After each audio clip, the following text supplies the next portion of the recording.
नमस्कार, स्वागत है आप सभी का उत्तराखंड के बुलेटिन में। मैं हूं आपके साथ ज्योति यादव। चलिए बुलेटिन की शुरुआत करते हैं। उत्तराखंड में निकायों के लिए स्टार प्रचारकों के तौर पर बीजेपी की तरफ से आज बिगुल बज चुका है। मुख्यमंत्री पुष्कर सिंह धामी ने कर्णप्रयाग से प्रचार का बिगुल बजा दिया है और मीडिया को जानकारी देते हुए बीजेपी प्रदेश महामंत्री आदित्य कोठारी ने मुख्यमंत्री सभी 11 जिलों के और मुख्यालयों की पालिकाओं के साथ साथ जहां उनकी जनसभा जरूरी है और ऐसी 25 जनसभाएं अभी प्रस्तावित की गई हैं।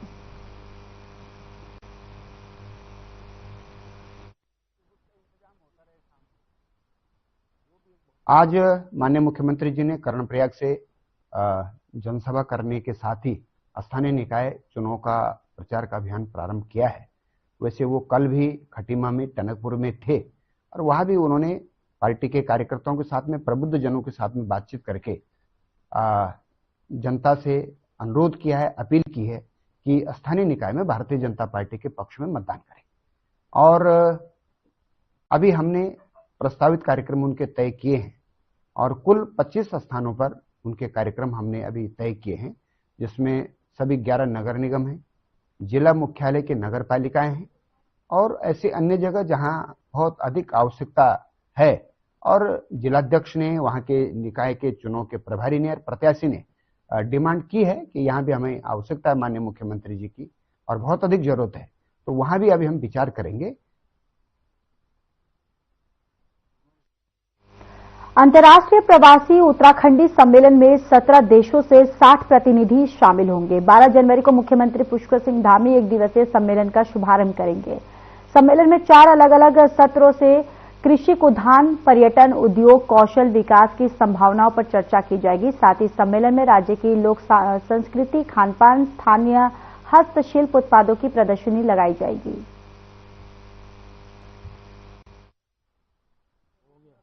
अच्छा कार्यक्रम है और माननीय मुख्यमंत्री जी का एक अच्छी पहल है और विदेशों के अंदर रहने वाले ऐसे उद्यमी हैं जो इस राज्य के अंदर अब कदम बढ़ाना चाहते हैं। ऐसे लोग आए और उनका परिचय राज्य के लोगों से भी होता है और यहाँ के विकास में वो भी उनका भी सार्थक सहयोग प्राप्त हो, इस दिशा में कार्यक्रम है। सबसे बड़ी बात 28 अगस्त प्रधानमंत्री। उत्तराखंड प्रदेश में निकाय चुनाव को लेकर सभी राजनीतिक दलों के प्रत्याशी अपने पार्टी कार्यकर्ताओं के साथ जनता को रिझाकर अपने पक्ष में मतदान की गुहार लगाकर अपनी जीत का दावा पेश करने में लगे हैं।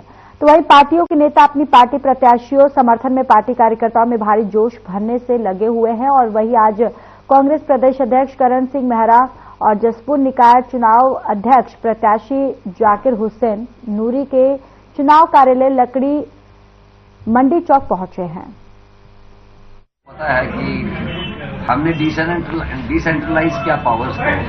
पहले केवल नेता प्रतिपक्ष और अध्यक्ष चयन करते थे। इस बार हम लोग सबके अपने अपने एक्सपीरियंसेस हैं और मेरे पास मेरे इतर भी 4 पुराने अध्यक्ष, हरीश रावत जी भी, भरत सिंह जी भी और डिप्टी लीडर को भी, उसको भी ट्रेनिंग होनी आगे, उनको भी। वार्ड नंबर 8 प्रकाश सिटी के पास देवभूमि होटल के स्वामी मिथुन बेदी ने कांग्रेस छोड़ अपने सैकड़ों कार्यकर्ताओं के साथ भारतीय जनता पार्टी का दामन थाम लिया। पत्रकारों से वार्ता करते हुए बेदी ने बताया कि वो पिछले 25 वर्षों में कांग्रेस में एक सच्चे सिपाही के रूप में कार्य कर रहे थे।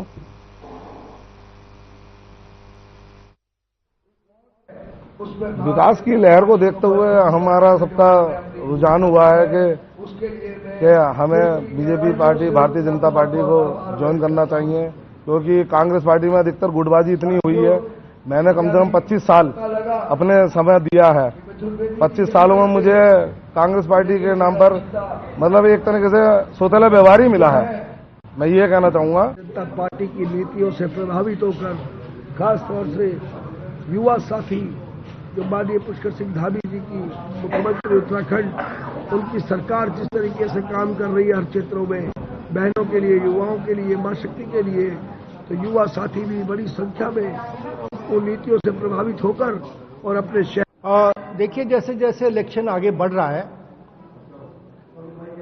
वैसे वैसे ग्राफ ऊपर जा रहा है भारतीय जनता पार्टी का, और मैं एक्सपेक्ट करता हूं कि एक अच्छी हम लोगों को जीत की उम्मीद है और हर आदमी दूसरी पार्टी का। प्रदेश के अधिकांश जनपदों में मौसम विभाग ने शनिवार और रविवार को हल्की से मध्यम बारिश और बर्फबारी की संभावना जताई है।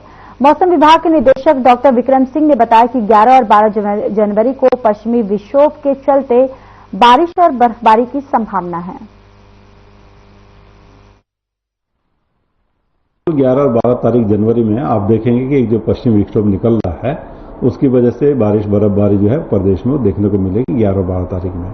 अगर डिस्ट्रीब्यूशन इंटेंसिटी की बात करें तो हल्की मध्यम तक की आप कह सकते हैं 11 तारीख को जो है जो बारिश है या बर्फबारी वो देखने को मिलेगी।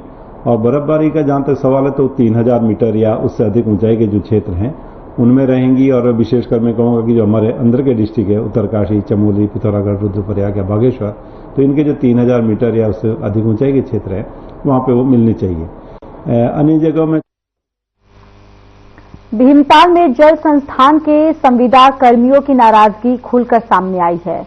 दरअसल संविदा कर्मियों के बीते 4 महीने से वेतन और 6 महीने से एरियर का भुगतान नहीं हुआ है, जिससे लेकर कर्मियों ने अधिकारियों और ठेकेदारों के खिलाफ जमकर विरोध प्रदर्शन किया।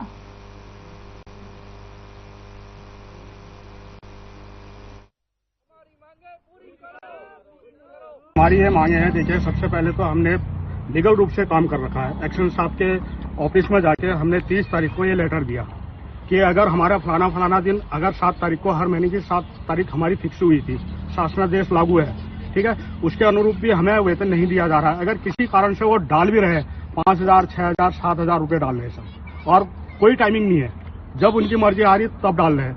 अगर हम अधिकारियों के पास जा रहे हैं तो अधिकारी सीधे कह रहे हैं कि काम करो, नहीं तो छुट्टी करो और नौकरी से निकाल देंगे। ठीक है सर, अब हम इतने साल अगर हमें काम करते करते इस विभाग में हो गए हैं तो अब हम इस आधी उम्र में जाए तो जाए कहाँ? कितने कर्मचारी परेशान हो रहे हैं आप लोग? सर इसमें उत्तराखंड में लगभग हर जहां तक मैं समझता हूँ करीबन 3-4 हजार कर्मचारी होंगे, सभी परेशान हो रहे हैं। प्रयागराज में चल रहे महाकुंभ को देखते हुए ऋषिकेश से प्रयागराज के लिए प्रतिदिन एक बस की शुरुआत की है। सरकार के निर्देश पर उत्तराखंड परिवहन निगम ने ऋषिकेश डिपो की एक बस प्रतिदिन ऋषिकेश से प्रयागराज के लिए चलाना शुरू कर दिया है।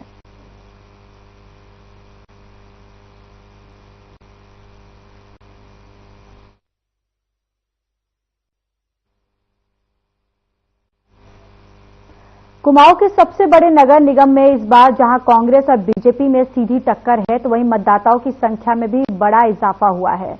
2018 में हुए नगर निकाय में हल्द्वानी नगर निगम क्षेत्र में 2,13,181 मतदाता थे, जो कि अब बढ़कर 2,42,487 मतदाता हो गए हैं। और इसी के मद्देनजर इस बार निर्वाचन विभाग ने 11 सेक्टर 2 जोन अब 26 बूथों में बांट दिए गए हैं। हमारा हल्द्वानी नगर निगम काठगोदाम विगत जो चुनाव थे वो 2018 में हुए थे। उस समय हमारे यहाँ कुल 263 पोलिंग बूथ थे, जो अब बढ़कर 289 हो चुके हैं। इसके अलावा जो पोलिंग सेंटर्स थे वो 83 थे, जिनकी संख्या बढ़कर 96 हो गई है। और कुल जो मतदाता उस समय पंजीकृत थे 2,13,181 थे, जो अब बढ़कर 2,42,487 हो चुके हैं। इसके अलावा जो हमारे 2018 में सेक्टर्स 20 थे, जो बढ़कर अभी हमने कानून व्यवस्था और संवेदनशीलता की दृष्टिगत इनको बढ़ाकर 31 किया है। साथ ही जोन की संख्या में भी एक वृद्धि हुई है और कुल 6 जोन इस समय नियत किए गए। मुख्यमंत्री पुष्कर सिंह धामी आज चमोली जिले के दौरे पर थे। चमोली के सिवाई में सीएम पुष्कर सिंह धामी ने निर्माणाधीन ऋषिकेश कर्णप्रयाग रेल लाइन परियोजना का स्थलीय निरीक्षण किया और वहां काम कर रहे विभागीय अधिकारियों से बातचीत की।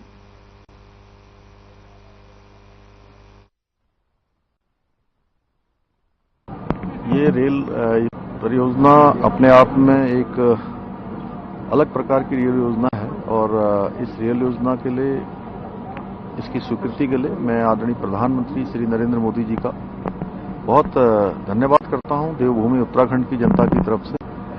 इसका काम तेजी से चल रहा है, लेकिन आप सब देख रहे होंगे कि पहाड़ों के बीच से टनल बनाना और उस पर फिर सब और काम करना बड़ा कठिन काम है। लेकिन उसके बावजूद भी हमें उम्मीद है कि 2026 तक इसका प्रथम फेज चालू हो जाएगा, 2026 के अंत तक, और बाकी काम भी तेजी से चलेगा, कहीं भी कोई हल्द्वानी में मिनी स्टेडियम में सीडीओ अशोक पांडे ने 28 जनवरी से 14 फरवरी तक होने वाले 38वें राष्ट्रीय खेलों की तैयारियों को लेकर बैठक की।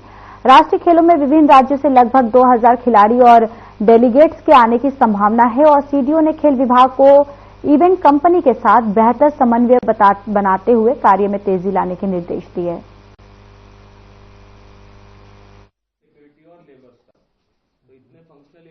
राष्ट्रीय खेलों की आज ये समीक्षा बैठक थी जिसमें हमारे इवेंट मैनेजर ने अपनी कार्य योजना प्रस्तुत की है। उनको ये निर्देश दिया गया है कि सभी जगह आप विजिट कर ले जहां जहां इवेंट्स हो रहे हैं और उसके बाद 18 तारीख को उसका एक 3D मैप उनके द्वारा प्रस्तुत किया जाएगा।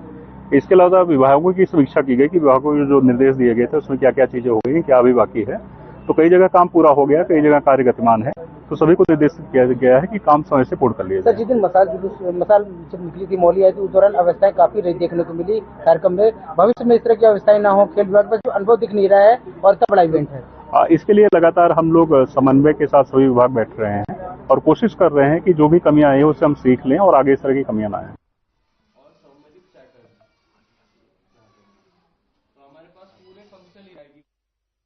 यहाँ रुकेंगे, एक छोटे से ब्रेक के लिए जल्द हाजिर होंगे।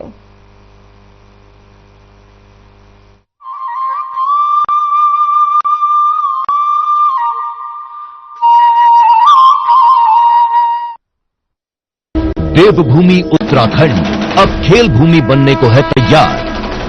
पहली बार राष्ट्रीय खेलों के आयोजन से उत्तराखंड बनाएगा नई पहचान। 28 जनवरी से 14 फरवरी 2025 तक आयोजित होने वाले नेशनल गेम्स की तेजस्विनी मशाल और शुभंकर मौली देश भर के खेल प्रेमियों को लुभा रहा है। इस ऐतिहासिक अवसर को सफल बनाने के लिए राज्य में खेलों का बेहतरीन इंफ्रास्ट्रक्चर तैयार किया गया है, जहां प्रदेश के खिलाड़ी जमकर पसीना बहा रहे हैं। और 30वें राष्ट्रीय खेलों में एथलेटिक्स, हॉकी, साइकिलिंग जैसे 35 से ज्यादा खेलों में देश भर के करीब 10,000 खिलाड़ी अपना हुनर दिखाएंगे। राष्ट्रीय खेलों के आयोजन से उत्तराखंड की खेल प्रतिभाओं को एक नया मंच मिलेगा। प्रदेश में स्पोर्ट्स इकोसिस्टम तैयार होगा, जिससे खेलों के प्रति ज्यादा से ज्यादा युवाओं का रुझान बढ़ेगा। राष्ट्रीय खेलों से चमकेगा उत्तराखंड, खेलेगा उत्तराखंड, जीतेगा उत्तराखंड।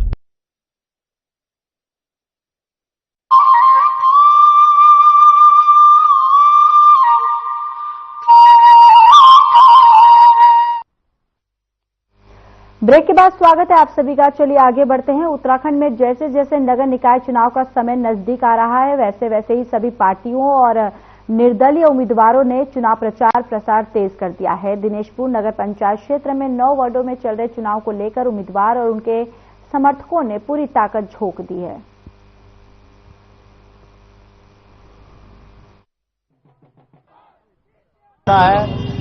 सबसे पहले मैं दिनेशपुर की जनता को लाख लाख बधाई देता हूं, जिन्होंने निर्विरोध मंजीत कौर को चेयरमैन दिनेशपुर बनाया है।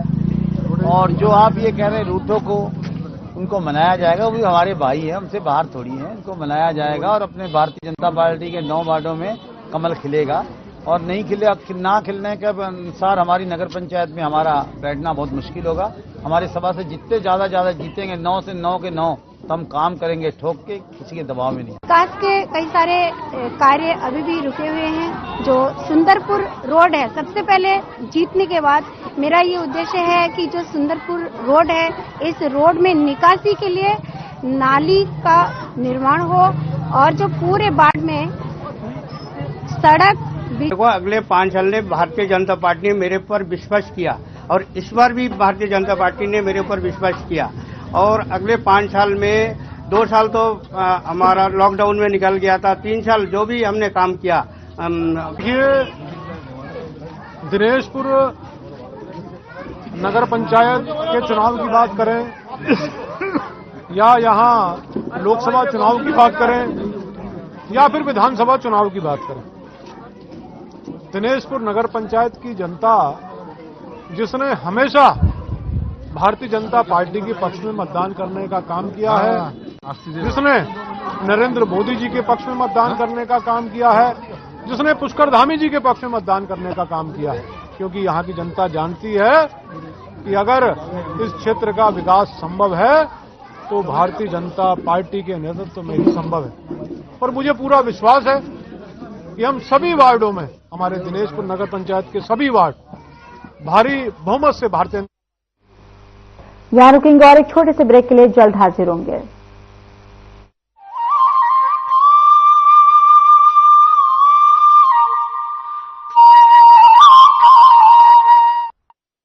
उत्तराखंड हर वर्ष गर्मियों के महीनों में लाखों चार धाम यात्रियों और श्रद्धालुओं का स्वागत करती है। सर्दियों में धामों के कपाट बंद हो जाते हैं, लेकिन इस दौरान भी चार धामों की पूजा अर्चना उनके शीतकालीन प्रवासों में अनवरत की जाती है, जहां बड़ी संख्या में तीर्थयात्री दर्शन के लिए आते हैं।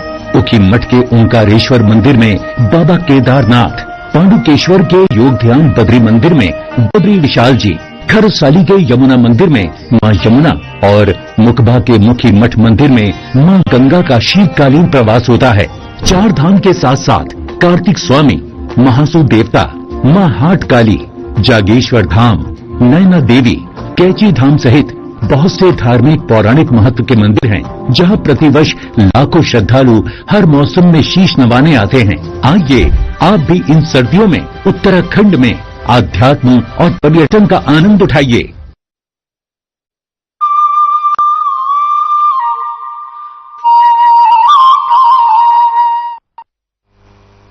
ब्रेक के बाद स्वागत है आप सभी का। चलिए आगे बढ़ते हैं। उत्तराखंड में इसी महीने समान नागरिक संहिता लागू होने जा रही है। इसके संकेत मुख्यमंत्री पुष्कर सिंह धामी ने दे दिया है। तो वहीं यूसीसी को लेकर शहरी विकास मंत्री प्रेमचंद अग्रवाल ने कहा है कि समान नागरिक संहिता को लेकर लगभग सभी औपचारिकताएं पूरी कर ली गई हैं और जल्द ही जनवरी में इसी तारीख में यानी कि ऐलान हो जाएगा, यानी कि जनवरी में यूसीसी जो है वो उत्तराखंड में लागू हो जाएगा।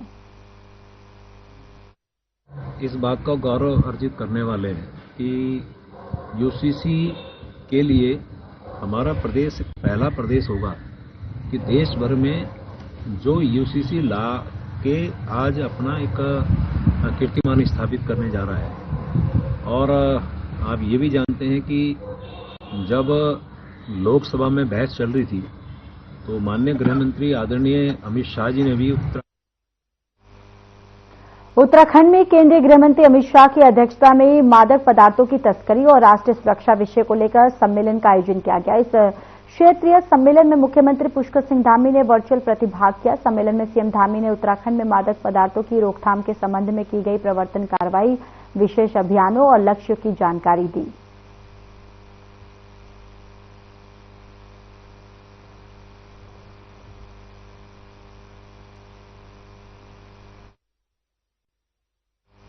उत्तराखंड में नगर निकाय चुनाव के लिए इन दिनों प्रदेश में आदर्श आचार संहिता लागू है। राज्य निर्वाचन आयोग की ओर से आदर्श आचार संहिता का पालन जो है वो कराया जा रहा है और सभी संबंधित विभागों, अधिकारियों, राजनीतिक दलों और जनप्रतिनिधियों को आचार संहिता के निर्देशों की जानकारी दी जा रही है।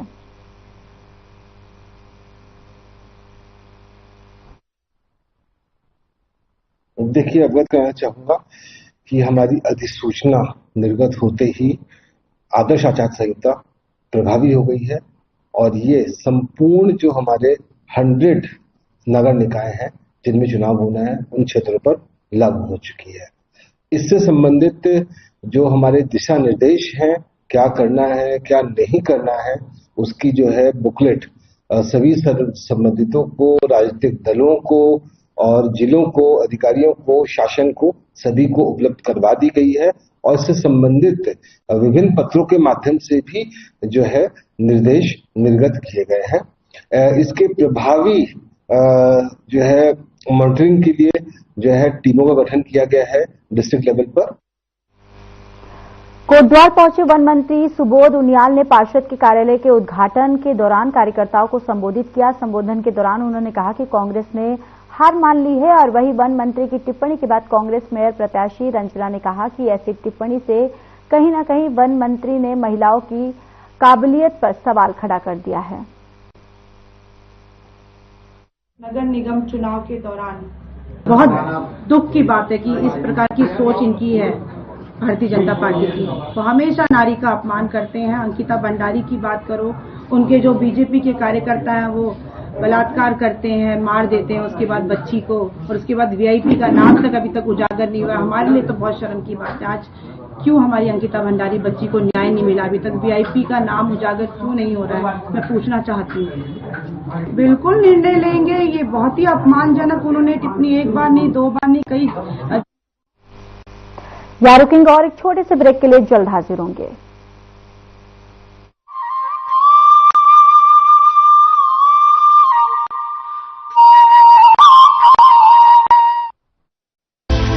विंटर टूरिज्म का बेहतरीन केंद्र है उत्तराखंड। जहां नजर उठाएं प्राकृतिक सौंदर्य ही पाएं। परिवार के साथ शांति की तलाश हो या चाहिए दोस्तों के साथ थोड़ा थ्रिल, सब कुछ मिलेगा यहाँ। आइए Uttarakhand. Eco tourism, wildlife tourism, adventure tourism, हर तरह के विकल्प है मौजूद। जंगलों में लीजिए ट्रैकिंग का मजा, बर्फ से ढकी वादियों में स्कीइंग का लुत्फ, खूबसूरत रास्तों पर माउंटेन बाइकिंग, खुले आकाश में पैराग्लाइडिंग और रॉक क्लाइंबिंग का अपना है रोमांच। मशहूर टूरिस्ट स्पॉट्स के साथ साथ प्रकृति की गोद में बसे हजारों होम स्टे में मिलता है स्थानीय संस्कृति और पारंपरिक जीवन शैली से रूबरू होने का मौका। उत्तराखंड में हर अनुभव, हर गुजरा पल जिंदगी भर की यादें बन जाता है। आप भी उत्तराखंड में पर्यटन का आनंद उठाइए। आइए उत्तराखंड।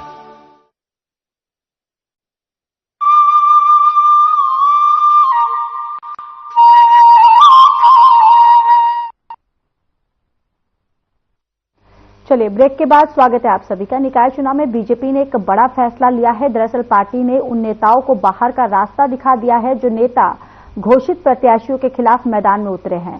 संगठन के खिलाफ काम कर रहे पार्टी ने उन बागियों को 6 वर्ष के लिए निष्कासित कर दिया है। भारतीय जनता पार्टी के अधिकृत प्रत्याशियों के विरुद्ध जो भी पार्टी के कार्यकर्ता चुनाव मैदान में अभी भी डटे हुए हैं, ऐसे सभी लोगों को माननीय प्रदेश अध्यक्ष जी की अनुमति से निकालने का काम किया है 6 साल के लिए।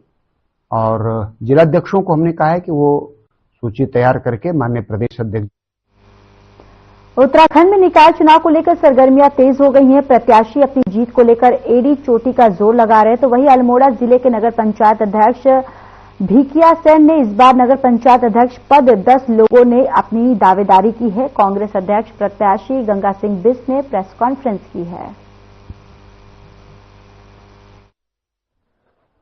नगर पंचायत के विकास के लिए सर्वप्रथम मैं स्ट्रीट लाइट के बारे में, आपका हॉस्पिटल में जो आज की डेट में स्टाफ नहीं है उसके लिए, और आपका नाली निर्माणों के लिए, रास्तों का पुनर्निर्माण कराने के लिए। ऋषिकेश में आईएनसी से मेयर पद के प्रत्याशी दीपक जाटव को जीत दिलाने के लिए पूर्व सीएम हरीश रावत ने कार्यकर्ताओं में जोश भरा। उन्होंने कार्यकर्ताओं को जीत का मंत्र दिया। उन्होंने मतदाताओं से दीपक को भारी संख्या में समर्थन देने की अपील की।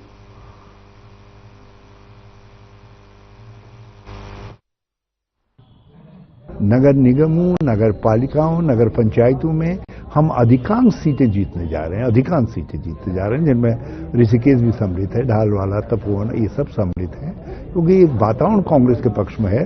लोग भाजपा के से त्रस्त है और ऋषिकेश तो।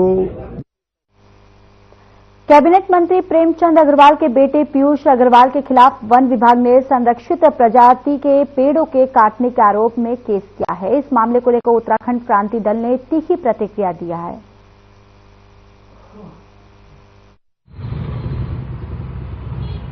इस सरकार के मंत्री मंडल के सभी सदस्य और अधिकारी एक तरफ तो आम लोगों को जल, जंगल, जमीन के अधिकार नहीं दे रहे हैं और अपने निजी स्वार्थों के लिए, अपने व्यापार के लिए कुछ भी भ्रष्टाचार करने को तैयार है। इनके खिलाफ तो सीबीआई जांच होनी चाहिए और इनको। राजधानी दून में परिवहन अधिकारी द्वारा टाटा मैजिक और ऑटो विक्रम को स्टेज कैरिज का परमिट देना भारी पड़ रहा है। महानगर सिटी बस महासंघ के अध्यक्ष विजयवर्धन डंडरियाल ने इस मामले को लेकर कई बार सचिव से लेकर आरटीओ और कमिश्नर तक इस बात पर आपत्ति दर्ज कराई गई है।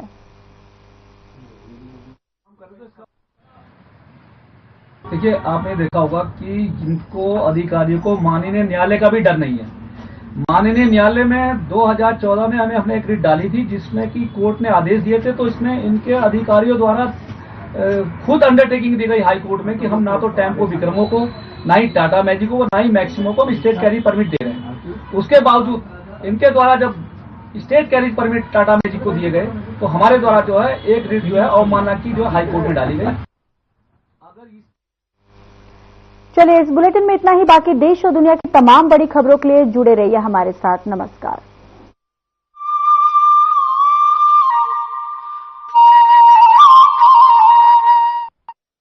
उत्तराखंड हर वर्ष गर्मियों के महीनों में